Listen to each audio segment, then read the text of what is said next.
결혼 5년 차였습니다. 아직 아이는 없었고 맞벌이로 살아가는 평범한 부부였습니다. 저는 중소기업에서 관리직으로 일하고 있었고 아내는 강남에 있는 마케팅 대행사에서 근무하고 있었습니다. 바쁘게 살아가면서도 서로 배려하며 지내려 애썼습니다. 특히 저는 바깥일로 많이 지칠 아내를 위해 집에서는 편하게 해주는 게 맞다고 생각하면서 늘 제 쪽에서 양보하는 경우가 많았습니다. 언제나 밖에서 고생하니까 적어도 집에서는 쉴 수 있게 해줘야지라는 마음이 제 안에 자리 잡혀 있었지요. 겉으로 보면 참 평온했습니다. 별다른 다툼도 없고 딱히 불만을 드러낸 적도 없었습니다. 그런데 지금 돌이켜 생각해보면 그 평온함이 너무 조용해서 불길했던 것 같습니다. 관계라는 건 어느 정도의 파동과 부딪힘이 있어야 자연스러운 건데 우리 사이의 고요함은 너무 정적이어서 오히려 낯설었습니다. 처음 이상한 기운을 감지한 건 아내의 퇴근 시간이 점점 늦어지기 시작하면서부터였습니다. 원래는 제가 먼저 집에 들어와 있으면 10분에서 15분 정도 차이로 아내도 함께 들어왔습니다. 거의 비슷한 생활 패턴으로 돌아가던 시절이었지요. 그런데 언제부턴가 그 균열이 생겼습니다. 30분 늦게 들어오는 일이 반복되더니 어느 순간 1시간 이상 늦는 날도 생겼습니다. 처음엔 업무 때문이라고 생각했습니다. 마케팅 대행사라면 언제든 클라이언트 일정에 맞춰야 하고 갑작스럽게 잡히는 회의나 발표 준비 때문에 야근을 하는 경우도 많을 겁니다. 저 역시 회사에서 종종 그런 경험이 있었으니까요. 그런데 특이한 건 아내가 회사 회식이나 야근 얘기를 거의 꺼내지 않는다는 점이었습니다. 그냥 퇴근은 늦는데 이유는 비슷한 패턴의 말들 뿐이었습니다. 제가 오늘 왜 이렇게 늦었어? 라고 물을 때마다 돌아오는 대답은 늘 비슷했습니다. 팀장님이 갑자기 미팅을 잡아서. 프로젝트 막판이라 일이 밀렸어. 표면적으로는 그럴듯했습니다. 하지만 이상하게도 매번 같은 톤, 같은 흐름으로 이어지는 핑계는 점점 어딘가 어색해 보였습니다. 그 어색함을 확실하게 느낀 순간은 어느 날 저녁이었습니다. 그날은 제가 평소보다 일찍 퇴근해 소파에 앉아 있었습니다. 현관문이 열리고 아내가 들어오는 순간 그녀의 얼굴을 보고 저는 얼어붙었습니다. 정말 잠깐이었지만 아내의 눈빛이 커다랗게 흔들리더니 금세 덮어버린 듯 억지로 웃어 보였습니다. 아직 안 잤네? 말은 평소처럼 가볍게 했지만 그 짧은 순간에 드러난 놀람과 당황은 너무나 뚜렷했습니다. 그 웃음 어쩐지 억지스러웠습니다. 그날을 기점으로 아내의 태도는 미묘하게 변했습니다. 집에 들어오면 늘 휴대폰을 손에 쥔 채 다녔습니다. 충전할 때나 소파에 올려놓을 때도 예전에는 화면을 위로 두는 편이었는데 언젠가부터 늘 화면을 바닥에 닿게 뒤집어 놓았습니다. 처음엔 아무렇지 않게 보였지만 차츰 그 행동이 자연스러운 습관이 아니라 의식적인 감축이라는 느낌을 주었습니다. 게다가 소파 테이블 위에 두던 휴대폰이 부엌 찬장 위, 서랍 안, 심지어는 욕실까지 따라 들어가는 걸 보면서 제 마음은 점점 무겁게 내려앉았습니다. 특히 샤워할 때가 그랬습니다. 원래는 침대 위에 휴대폰을 두고 들어가던 사람이었는데 어느 순간부터는 꼭 함께 들고 들어갔습니다. 제가 물어봤습니다. 샤워할 때도 굳이 휴대폰을 들고 가? 아내는 태연하게 웃으며 대답했습니다. 회사 단톡방 계속 울려서 방수팩 안에 넣고 음악 좀 들어. 그 순간 저는 잠깐 고개를 끄덕였지만 뭔가 씁쓸하게 걸리는 기분을 떨칠 수 없었습니다. 이유 자체는 말이 되었지만 왜 굳이 그 순간까지 놓지 못하는지 괜히 마음속에서 알 수 없는 불길함이 퍼져나갔습니다. 이상함은 여기서 끝이 아니었습니다. 주말이었습니다. 장을 보고 돌아온 제가 현관 앞에 도착했을 때 집 안에서 들려오는 작은 목소리가 귀에 들어왔습니다. 거실 창가 쪽에 서서 아내가 전화를 하고 있었습니다. 그녀의 표정은 긴장한 듯 보였고 목소리는 낮게 깔려 있었습니다. 그런데 제가 현관문을 열고 들어가는 순간 아내는 황급히 통화를 끊더니 어색하게 웃어 보였습니다. 벌써 왔네. 그날 밤 아내는 유난히 다정했습니다. 스킨십도 많았고 평소라면 잘 쓰지 않던 애교 섞인 말투도 했습니다. 갑작스럽게 친밀해진 태도. 저를 향한 다정함이 순간적으로 부담스럽게 느껴졌습니다. 마치 제가 눈치챘다는 걸 알아차리고 그것을 덮으려는 듯한 느낌이랄까요. 저는 의심을 억지로 눌렀습니다. 혹시 괜히 피곤해서 예민하게 반응하는 건 아닐까? 내가 괜히 안 좋은 쪽으로만 생각하는 건 아닐까? 그렇게 합리화를 하며 제 마음을 다독였습니다. 사랑하는 사람을 의심한다는 게 얼마나 쓰라린 일인지 그때는 차마 전부 외면할 수밖에 없었습니다. 그럼에도 불구하고 작고 사소한 단서들이 계속 제 마음에 파고들었습니다.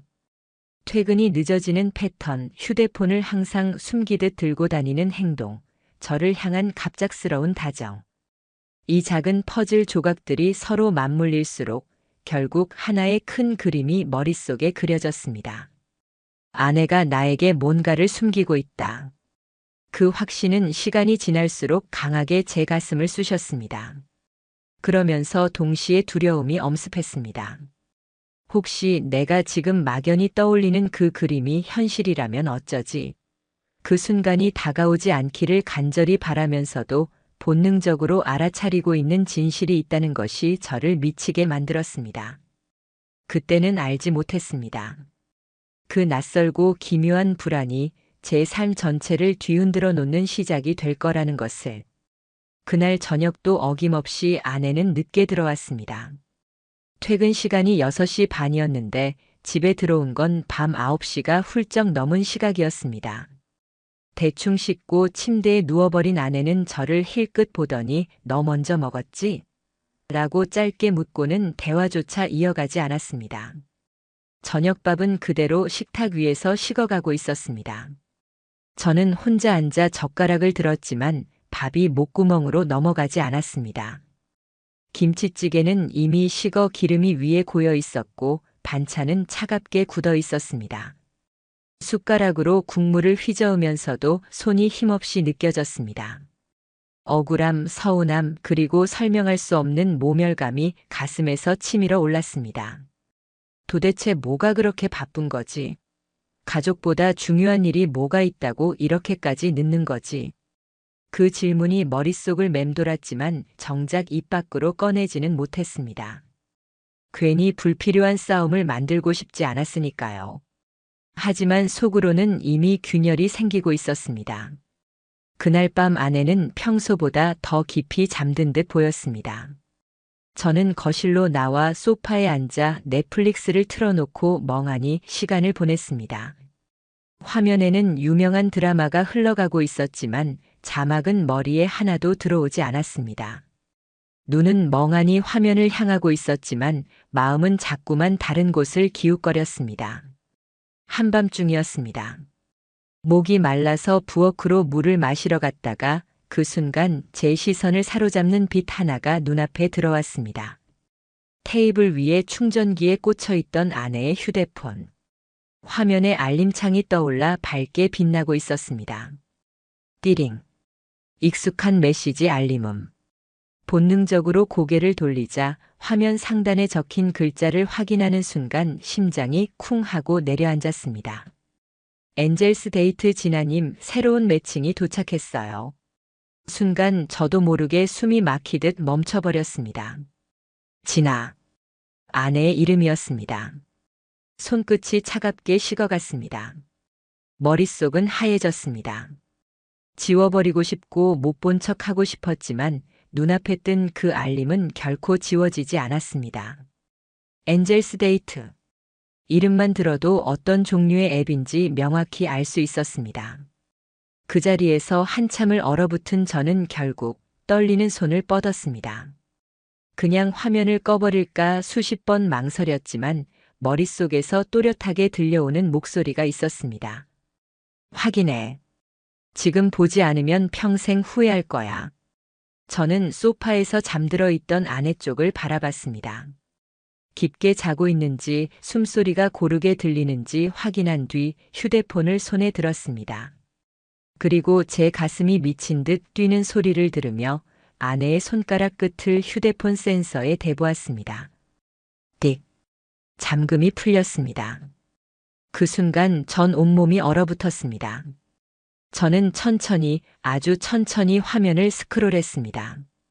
수십 개의 앱 아이콘들 사이 한눈에 띄는 핑크빛 하트 모양 아이콘 하나가 있었습니다. 바로 그 이름. 엔젤스 데이트. 숨을 고르며 그 아이콘을 눌렀습니다. 첫 화면에 뜬 건 아내의 프로필 사진이었습니다. 정말 익숙한 사진이었지요. 저와 신혼여행 때 함께 찍었던 셀카 사진에서 잘나는 모습이었습니다.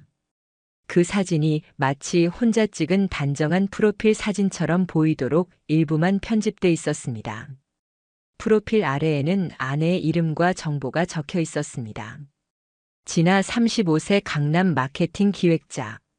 눈길은 그대로 아래로 흘러내려갔습니다. 그리고 제 눈을 멈추게 만드는 문장 하나. 현재는 사실혼 관계. 결혼은 법적으로 끝났고 서로 자유롭게 지내고 있습니다. 순간 의자가 꺼지는 듯 제 몸이 무너져 내렸습니다. 법적으로 끝났다고.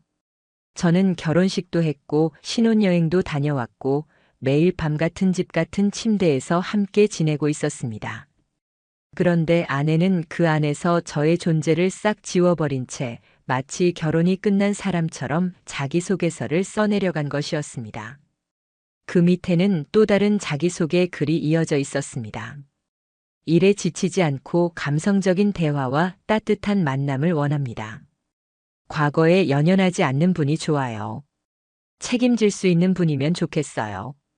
책임질 수 있는 분, 그 문장이 제 눈앞에서 몇 번이고 맴돌았습니다.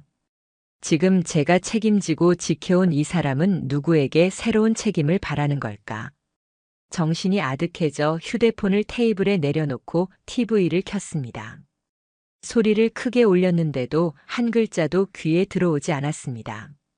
손바닥 끝까지 식은땀이 도는 것을 느꼈습니다. 내가 지금 본 게 진짜야?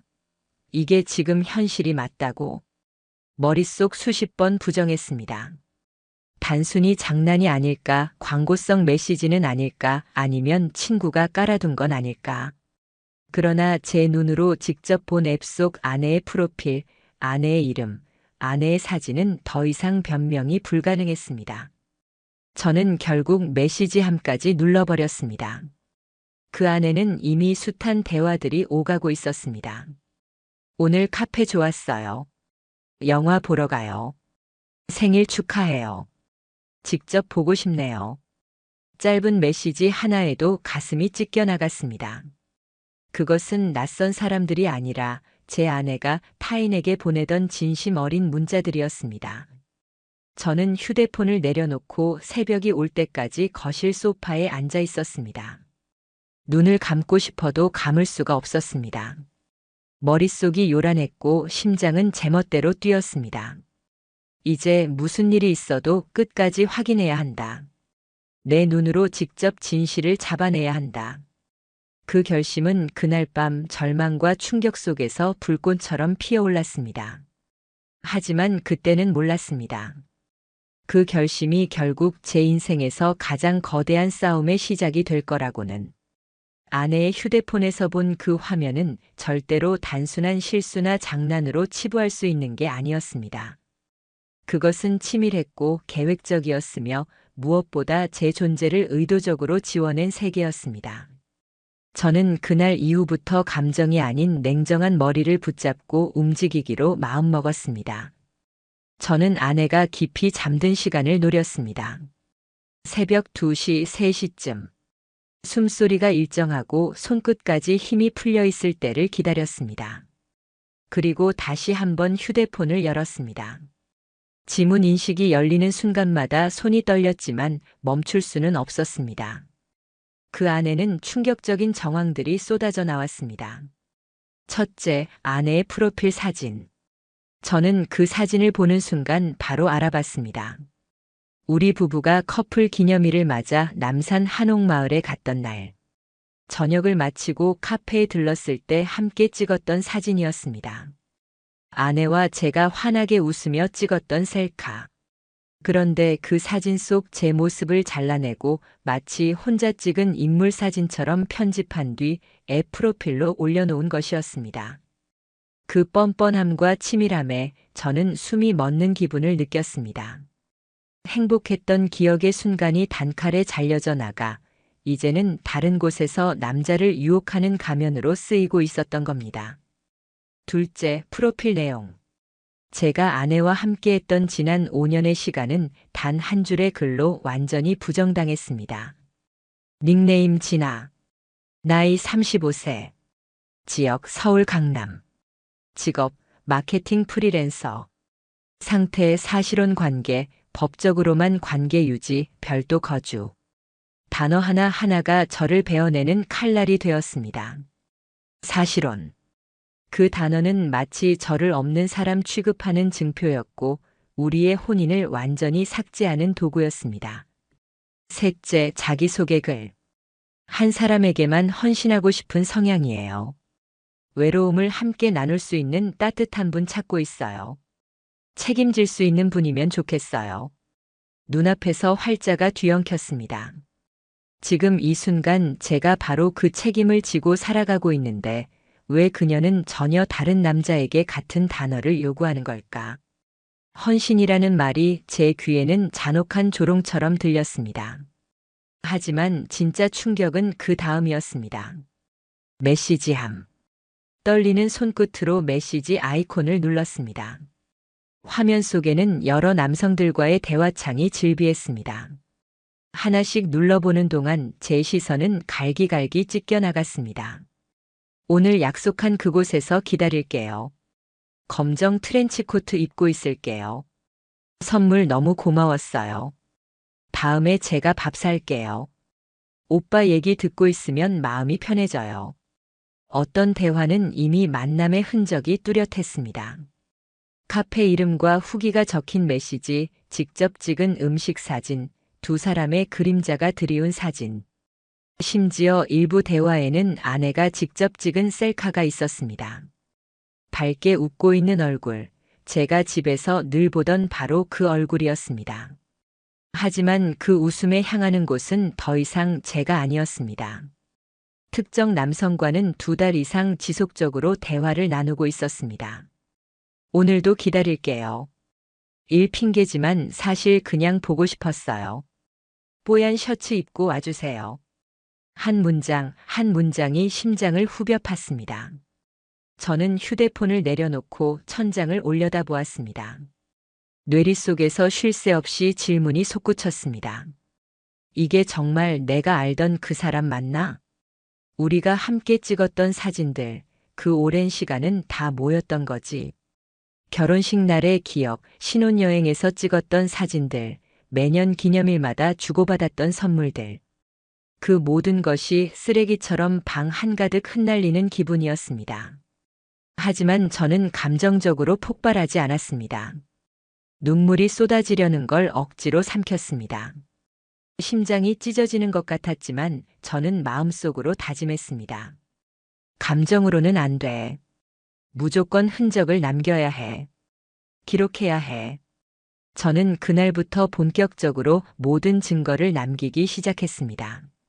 휴대폰 화면을 하나하나 스크린샷으로 찍어 USB에 저장했습니다. 날짜별, 시간별로 정리하며 폴더를 만들었습니다. 단순히 배신을 넘어선 법적 책임을 물을 준비를 하기 위해서였습니다. 무엇보다 분노를 치밀게 만든 건 그 단어 사실혼. 법적으로 끝나지 않은 상태에서 제 존재를 삭제하고 자유로운 만남을 찾는다는 건 단순한 불륜이 아니었습니다. 명백한 기만이자 결혼 제도의 부정이었습니다. 그 순간부터 저는 더 이상 남편으로서의 피해자가 아니라 진실을 밝혀내야 하는 증인의 마음으로 움직이기 시작했습니다. 아내가 외출하는 날, 늦게 들어오는 요일, 대화 패턴. 그 모든 것이 눈에 들어오기 시작했습니다. 작은 퍼즐 조각이 하나씩 맞아 들어가듯 아내의 세계와 제가 몰랐던 삶의 이면이 점점 드러나기 시작했습니다. 그리고 저는 깨달았습니다. 이건 단순한 메시지로 끝나는 게 아니라 분명히 현실 속 누군가와 연결되어 있다는 것을. 의심은 이제 확신이 되었고 확신은 행동으로 이어졌습니다. 저는 결심했습니다. 아내가 만든 이 거짓의 세계 반드시 끝까지 파헤친다. 아내의 이중적인 세계를 확인한 순간부터 저는 감정을 봉인했습니다. 속은 들끓고 있었지만 겉으로는 평온하게 보이려 했습니다. 괜히 감정적으로 몰아붙였다간 오히려 제가 이상한 사람처럼 몰리게 뻔했습니다. 그래서 냉정을 가장했지요. 얼굴에 미소도 짓고 평소와 다름없이 대화를 이어갔습니다. 하지만 속으로는 모든 걸 기록하고 증거로 모아내야 한다고 되새겼습니다. 며칠이 지나면서 아내의 패턴이 눈에 보이기 시작했습니다. 퇴근 후 귀가가 늦어지는 요일은 일정했습니다. 특히 매주 수요일과 목요일. 두 날은 거의 항상 9시가 넘어 돌아왔습니다. 회사 업무가 많다 했지만 이상할 정도로 반복되는 일정은 분명 뭔가 있다는 신호였습니다. 더구나 그날만큼은 휴대폰을 끝까지 손에서 놓지 않았습니다. 식탁 위에 올려두지도 않고 샤워할 때도 손에 쥐고 들어갔습니다. 저는 그 두 날에 집중하기로 했습니다. 다른 날은 아무 일 없는 듯 행동하며 흔적을 남기지 않았습니다. 하지만 안 보이는 곳에서는 치밀하게 계획을 세웠습니다. 제 차를 카카오맵에서 위치 공유 설정으로 바꿔놓고 아내 동선을 기록할 준비도 해두었습니다. 처음으로 목격한 건 수요일 저녁이었습니다. 퇴근 시간이 되어 아내가 회사 건물에서 나올 때까지 멀찍이 따라갔습니다. 강남 한복판 14층짜리 오피스 건물. 그 앞 카페에서 커피를 마시는 척 앉아 있었습니다. 아내가 걸어 나오는 순간 저는 숨이 턱 막혔습니다. 차림새부터가 달랐습니다. 평소 퇴근 복장이 아닌 은은하지만 완벽하게 꾸민 모습. 하늘색 블라우스에 베이지 슬랙스, 머리는 잔머리까지 말끔하게 정돈되어 있었습니다. 립스틱 역시 평소보다 진했고 향수도 멀리서 느껴질 만큼 진하게 퍼졌습니다. 직장 동료와 회식을 하러 가는 얼굴은 아니었습니다. 눈빛부터가 가볍게 설레어 있었습니다. 아내는 회사 건물에서 나와 곧장 큰 길로 가지 않고 조용한 골목 쪽으로 발걸음을 옮겼습니다. 블록 하나를 돌아 들어간 곳에 자리 잡은 잘 알 수 없는 소규모 카페로 들어갔습니다. 네온 간판도 없는 손님 몇 명 없는 조용한 공간. 보아하니 대화를 하기엔 최적의 장소였습니다. 그리고 그곳에서 한 남자가 기다리고 있었습니다. 나이는 40대 중반쯤. 단정한 정장 차림에 고급 시계를 찾고 말투까지 여유로워 보였습니다. 하지만 무엇보다 저를 멈칫하게 만든 건 그 얼굴이었습니다. 분명히 본 적이 있었습니다.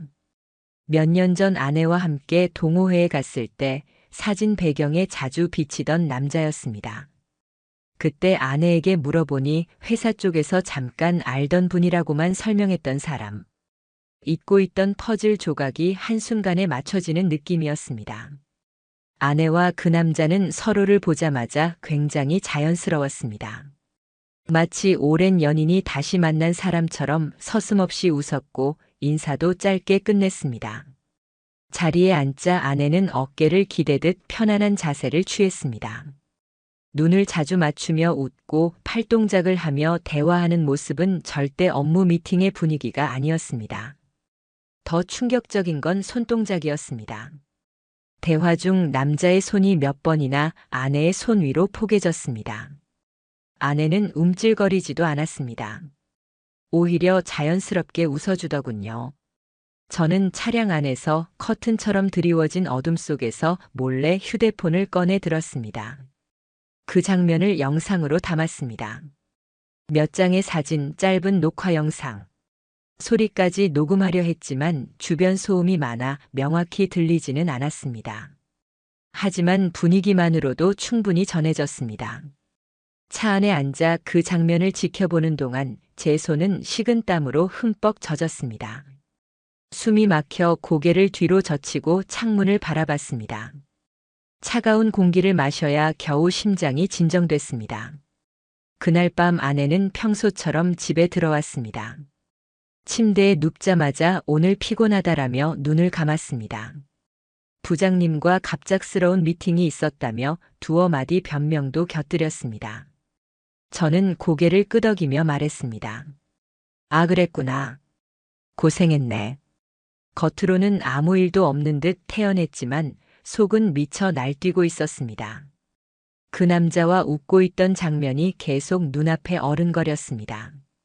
다음 날 아침 저는 곧장 변호사 사무실을 찾았습니다. 지금까지 수집한 자료를 모두 보여주며 자문을 구했습니다. 변호사는 서류를 넘겨보다가 단호하게 말했습니다. 법적 배우자를 사실혼으로 꾸며 다른 남성과 공개적인 만남을 지속한 것. 확실히 상간 소송 가능합니다. 무엇보다 사실혼이라는 표현은 남편의 존재를 지운 행위로 법원에서 가볍게 보지 않을 겁니다. 그 말에 제 머릿속은 더없이 또렷해졌습니다. 이건 단순한 감정의 배신이 아니라 제 권리를 기만한 치밀한 이중생활이었습니다. 저는 마음속으로 결심했습니다. 물러서지 않겠다고. 그날 이후 아내의 행적은 더욱 날카롭게 제 눈에 잡혔습니다. 옷차림, 행동, 귀가, 시간. 모든 게 연결되는 순간 저는 알 수 있었습니다. 아내는 단순히 거짓말을 하는 것이 아니라 완벽하게 다른 두 개의 삶을 동시에 살고 있었던 겁니다. 그리고 저는 이제 단순히 의심하는 남편이 아니라 법과 증거로 싸울 준비를 마친 사람이 되어가고 있었습니다. 목요일 저녁 아내는 평소처럼 메시지를 남겼습니다. 오늘 저녁 약속 있어. 늦게 들어갈게. 단순한 문장. 짧은 알림. 이제는 너무 익숙해져 버린 변명의 형식. 저는 읽고도 답장을 하지 않았습니다. 대신 그날을 위해 준비해온 모든 계획을 실행하기로 했습니다. 저는 차량에 미리 준비해둔 카메라와 인쇄한 자료들이 들어있는 봉투를 확인했습니다. 아내의 거짓말을 덮을 수 없게 철저히 준비해 두었습니다. 거울을 보며 숨을 고르고 오늘이 바로 그날이라는 걸 스스로 각인시켰습니다. 몇 달간 끓여온 울분이 이제 하나의 방향, 직접 대면이라는 결론으로 흘러가고 있었습니다. 저녁 8시가 조금 넘은 시간. 예상대로 아내는 퇴근 후 회사 근처 작은 카페로 발길을 옮겼습니다. 익숙한 장소, 같은 패턴.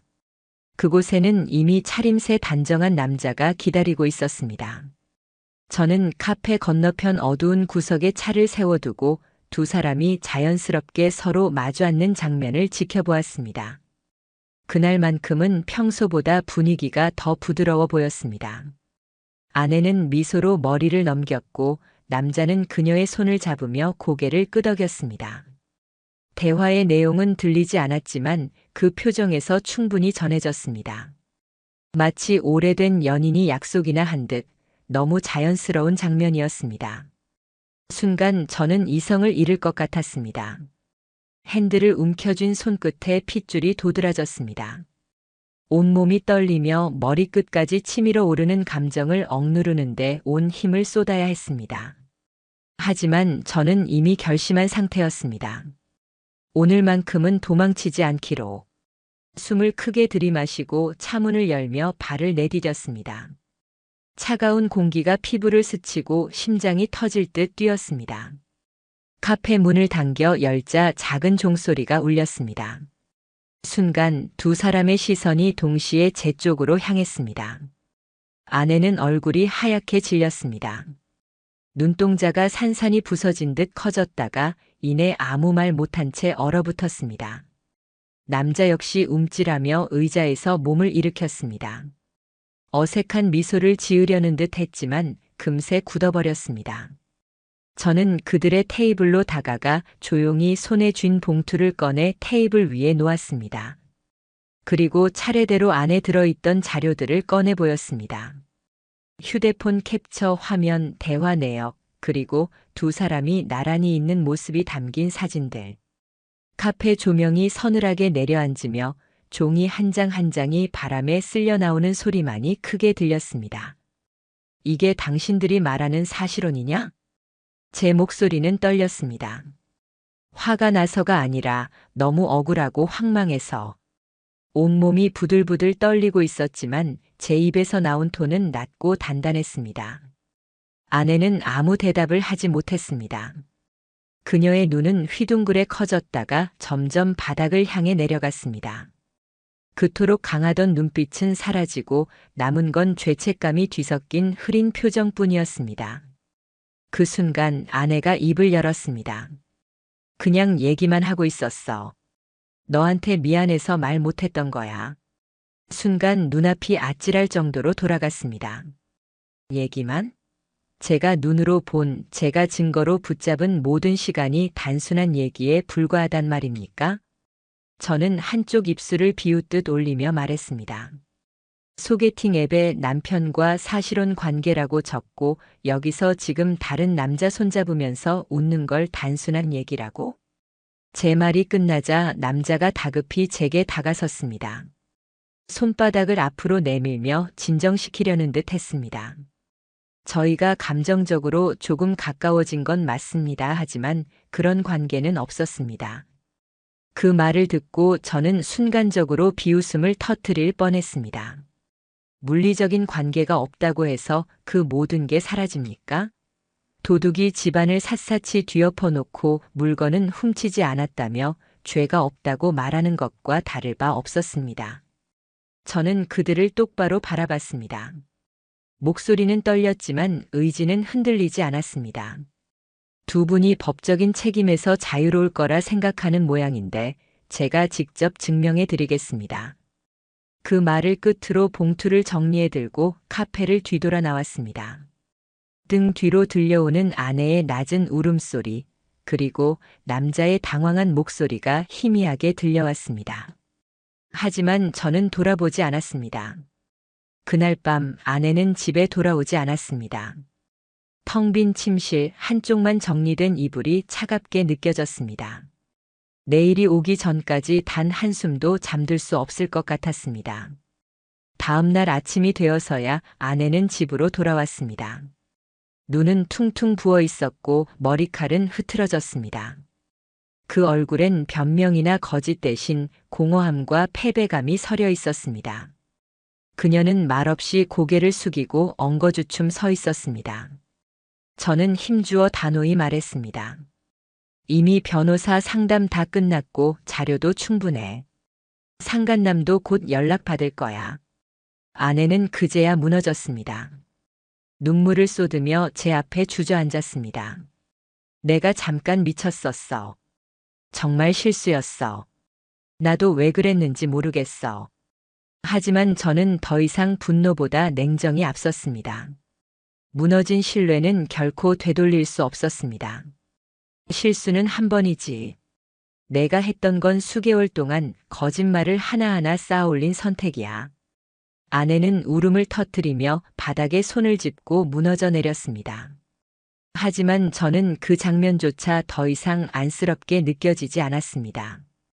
연기처럼만 보였습니다. 이미 제 안에서의 신뢰는 무너져 있었고 남은 건 단호한 결심뿐이었습니다. 오늘 이후 제 싸움은 더 이상 감정이 아닌 현실과 법의 영역으로 옮겨가야 했습니다. 이제 모든 것이 본격적인 전쟁으로 변모해 가고 있었습니다. 다음 날 아침 저는 단 한치의 흔들림도 없는 발걸음으로 변호사 사무실을 향했습니다. 제 손에는 묵직한 서류 가방이 들려 있었고 그 안에는 지난 몇 주간 제가 밤을 새워가며 모아온 증거가 빼곡히 들어 있었습니다.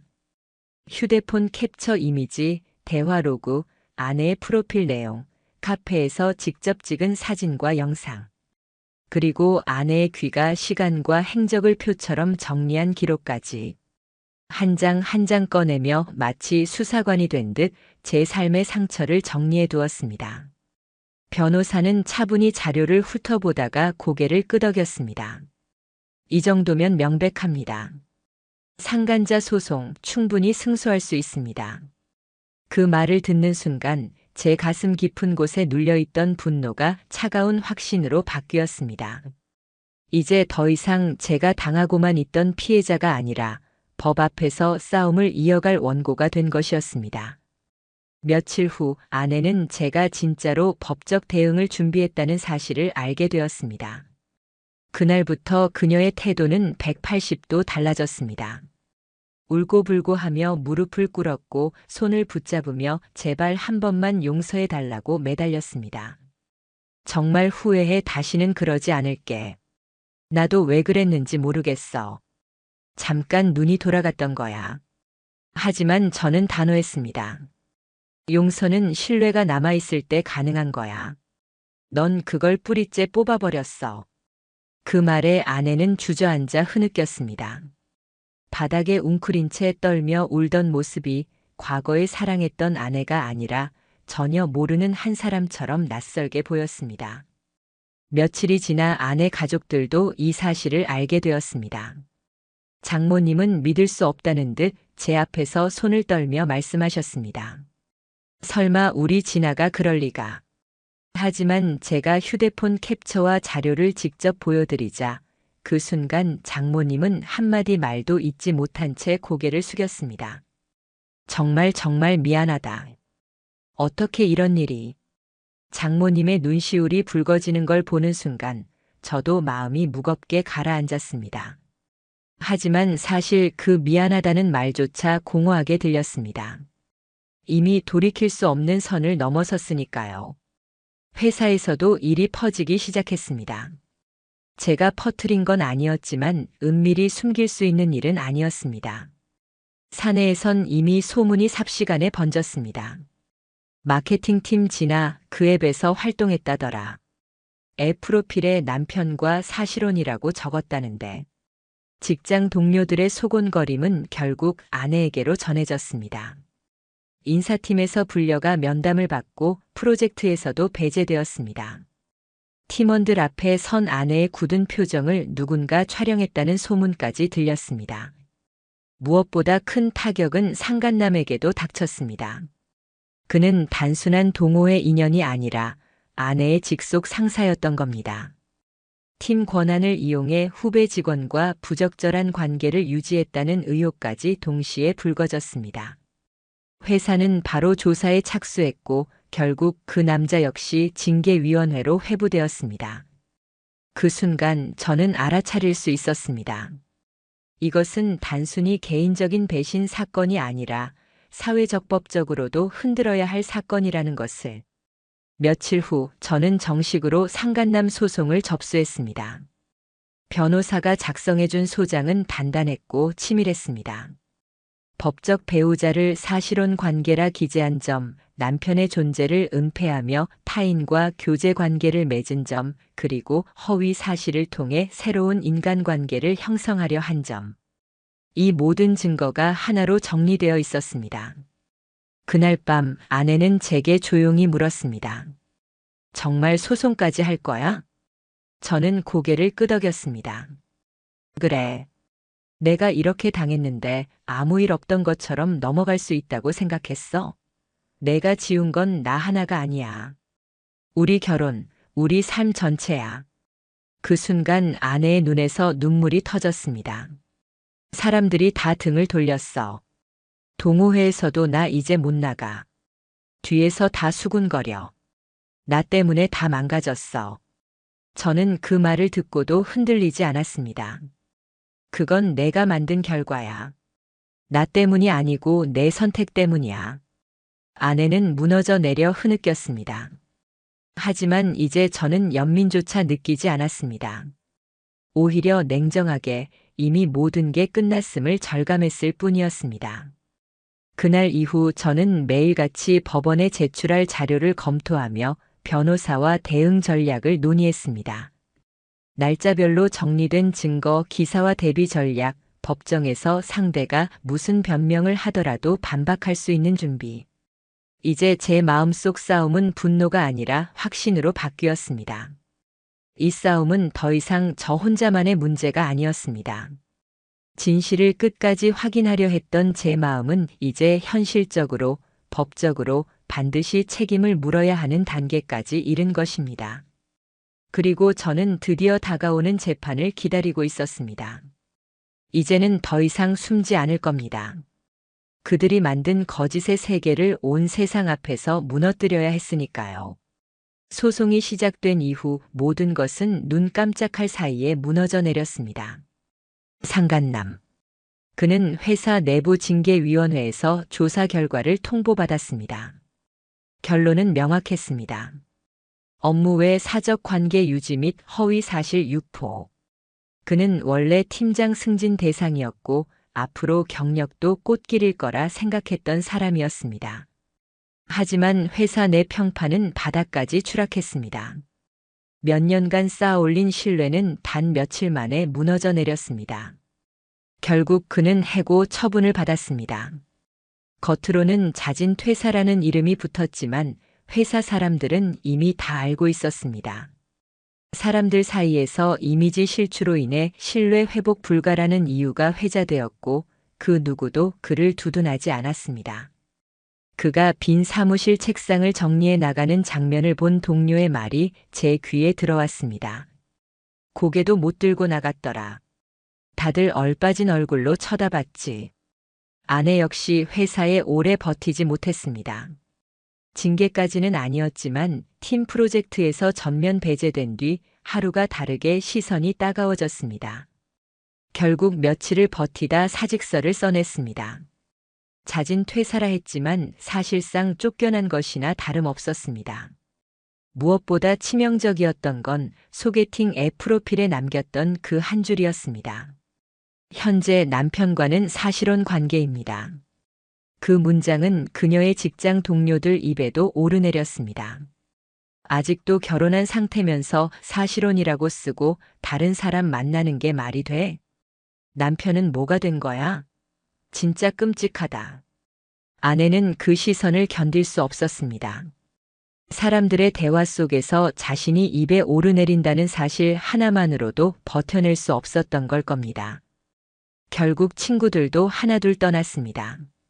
연락을 피했고 모임 자리에도 그녀는 초대받지 못했습니다. 가까운 지인들조차 등을 돌렸습니다. 친척들 사이에서도 소문이 퍼졌습니다. 평소 화목하고 단정해 보였던 조카딸이 불륜으로 가정을 무너뜨렸다는 이야기가 삼촌, 이모들의 입을 타고 돌았습니다. 이제 나 혼자야. 어느 날 아내가 거실 한 구석에 앉아 작게 중얼거리는 말을 들었습니다. 그러나 저는 아무 감정이 들지 않았습니다. 예전 같으면 안쓰러움이라도 느꼈을 텐데 그 순간 제 가슴은 너무나 차갑게 식어 있었습니다. 며칠 후 법원에서 첫 재판이 열렸습니다. 법정에 들어서는 순간 공기 자체가 무겁게 내려앉는 듯 했습니다. 판사의 시선, 방청객의 숨죽인 분위기. 아내와 상간남은 피고석에 나란히 앉아 있었습니다. 재판은 길지 않았습니다. 저는 준비해둔 증거들을 제출했습니다. 대화 로그, 사진, 앱 프로필 캡처. 법원은 모든 자료를 꼼꼼히 검토했습니다. 아내는 울먹이며 진술했습니다. 정말 잠깐이었어요. 깊은 관계는 아니었고 단순한 감정적인 대화였어요. 상간남 역시 고개를 숙이며 말했습니다. 그런 관계는 없었습니다. 단순히 대화를 나누는 정도였습니다. 하지만 판사는 냉정히 말했습니다. 배우자가 있음에도 불구하고 자신을 사실혼이라 소개하며 타인과 관계를 맺은 것은 결혼 제도를 부정하는 중대한 행위입니다. 단순한 해명은 책임을 면하지 못합니다. 그리고 최종 판결이 내려졌습니다. 상간남에게 위자료 3천만 원 지급. 아내에게도 위자료 일부를 지급하라는 판결. 순간 법정 안의 공기는 완전히 갈라져 나갔습니다. 상간남은 법정에서 아무 말도 하지 못한 채 고개를 숙였고 아내는 하염없이 울었습니다. 하지만 저는 눈 하나 깜짝하지 않았습니다. 며칠이 지나 상간남은 결국 도시를 떠났습니다. 다른 지역으로 이사를 갔다는 소문만 들려왔습니다. 하지만 그곳에서도 이직 사유와 불명예스러운 퇴사 이유가 퍼져 버틸 수 없다는 얘기가 따라다녔습니다. 그는 결국 인생의 흐름을 스스로 끊어버린 셈이었습니다. 아내는 작은 원룸으로 들어갔습니다. SNS도 지웠습니다. 어디서 무슨 일을 하는지도 알 수 없었습니다. 다만 가끔 지인을 통해 전해 듣는 말이 있었습니다. 요즘 완전히 사람 같지 않대. 눈에 힘도 없고 말도 거의 안 한대. 한때 저를 속이고 그 남자와 웃음을 나누던 그 사람이 이제는 무너져 홀로 남아 생기를 잃은 그림자처럼 살아가고 있었습니다. 그녀는 언젠가 저에게 마지막으로 말했습니다. 우리 다시 시작할 수 없을까? 정말 잘못했어. 다시는 안 그럴게. 기회를 한 번만 더 주면 안 돼? 하지만 그 말은 제 귀에는 단순한 자기연민으로만 들렸습니다. 제가 고통 속에서 무너질 때는 눈 하나 마주치지 않더니 이제 자신이 무너지고 나서야 돌아오자 말하는 것. 그것은 사랑이 아니라 철저한 이기심이었습니다. 저는 차갑게 대답했습니다. 넌 내 선택을 한 거야. 그리고 그 대가는 내가 끝까지 감당해야 해. 그 말을 끝으로 저는 모든 연락을 끊었습니다. 시간이 흐른 지금 저는 후회하지 않습니다. 사랑한다고 믿었던 사람이었지만 그 믿음을 배신하고 책임을 버리고 거짓으로 삶을 꾸려간 대가는 너무나 명확했습니다. 이 이야기를 듣고 계신 분들이 있다면 꼭 기억해 주셨으면 합니다. 배신은 순간의 쾌락이 아니라 평생을 무너뜨리는 결과를 가져옵니다.